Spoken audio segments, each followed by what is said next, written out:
Emel Örgü YouTube kanalımdan herkese merhaba. Kanalıma hoş geldiniz. Bugün sizlerle beraber iki renkten oluşan gösterişli, çok güzel, kolay bir modelin anlatımını paylaşacağım. Bunun için krem rengi orta kalınlıkta bir ip tercih ettim. Renkli ipimde batik bir ip tercih ettim. Şiş numaramda 3,5 numara şiş numarası kullanacağım. Evet, modelimin ilmek sayısı 2 ve 2'nin katları artı 1 artı 1 buradaki kenar ilmeklerimiz olacak. Ben modelimin anlatımı için birkaç sıra haraşo sırası ördüm. Örgümün arka yüzünde başlıyoruz modelimize.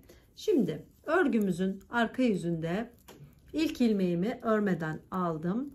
Sonrasındaki bütün ilmeklerimizi ters örgü örüp sıramızı tamamlayalım.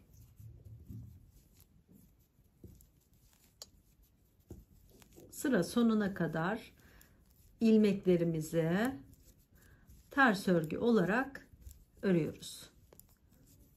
Modelimizin yapım aşaması çok kolay ama renkli ip kullandığımız için çok da gösterişli bir model. Evet. Şimdi örgümüzün ters yüzünde ilmeklerimizi ters örgü olarak tamamladık. Örgümüzün gördüğünüz gibi düz yüzünde bir tane düz ilmeğimiz oldu. Şimdi ne yapacağız? Şimdi hemen ipimizi, renkli ipimize bağlayalım. Evet, renkli ipimize geçiş yaptık. Şimdi modelimizin düz yüzünde renkli ipimizi geçiş yapıp ilk ilmeğimi renkli ipimle ördüm. Yanındaki ilmeğimi de renkli ipimle ördüm. Sonrasındaki ilmeğimi örmeden sağ şişime geçirdim. Tekrar bir tane renkli ipimle örüyorum. Yani burada bir örmeden alıyorum ilmeğimi, bir tane örüp alıyorum. Evet, örmeden aldım. Sonrasındaki ilmeğimi ördüm. Sıramızı ilk sırası bu şekilde devam edecek. Bir öreceğiz. Bir örmeden sağ şişimize geçiş yapacağız. Evet. Sonrasındaki ilmeğimi de bu şekilde ördüm. İlk sıramı tamamladım. Şimdi örgümüzün arka yüzünde evet, ipimi ön tarafa atıp renkli ipimi gördüğünüz gibi ters ördüm. Sonrasında ipimi arkaya attım. Yine krem rengi ipimi örmeden şişime taktım. Sonrasında yine renkli ipimi düz örgü örüyorum. İpimi arkaya atıp ne yapıyorum?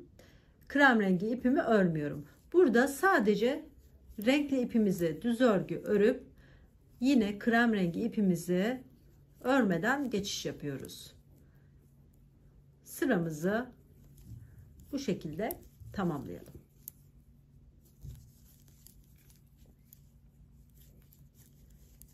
Örerken çok sıkı örmeyelim.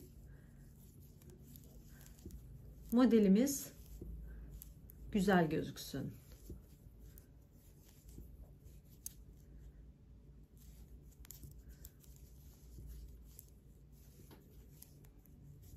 Evet. Sıramızı tamamladık. Evet. Bakın gördüğünüz gibi örgümüzün düz yüzünde modelimiz bu şekilde. Şimdi ne yapıyoruz? Şimdi renkli ipimizi bırakıyoruz. Krem rengi ipimize geçiş yapıp ilmeklerimizi düz örgü olarak devam edelim. Örmediğimiz krem rengi ipimizi de artık bu sırada ne yapıyoruz? Düz örgü olarak örüyoruz. Evet. Sıramızı düz örgü olarak devam edelim.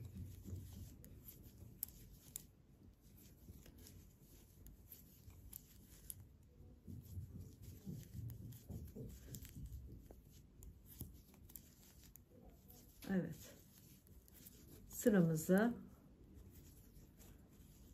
tamamlıyoruz.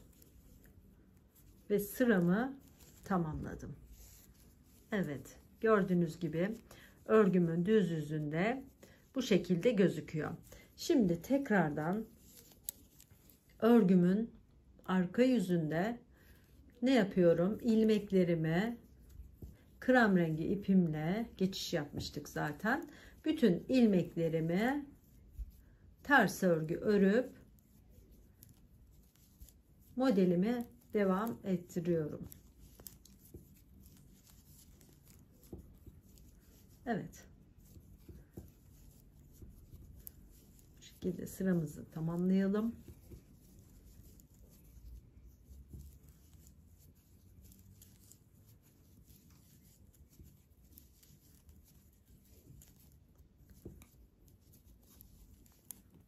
Sıramızı tamamladık. Evet.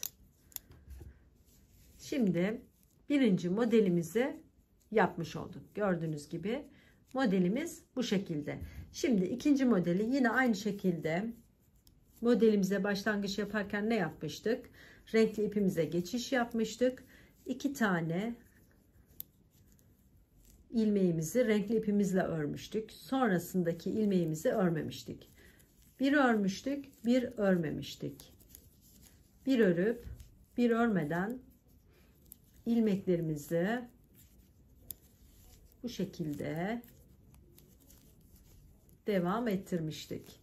Çok da kolay ilerleyen bir model. Evet, son 2 ilmeğimi de örmüştüm ve sıramı tamamlamıştım. Evet. Şimdi örgümüzün arka yüzünde yine renkli ipimizi ön tarafa atıp ters örgü örmüştük. Sonrasında krem rengi ipimizi örmemiştik.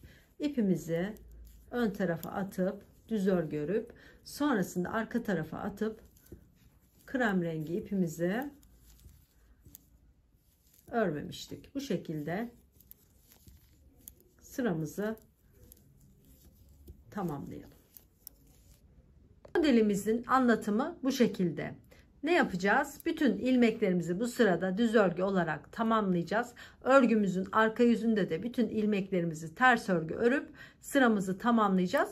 Hep bu şekilde devam edecek. Gördüğünüz gibi. İsterseniz ben büyük bir modelde göstereyim.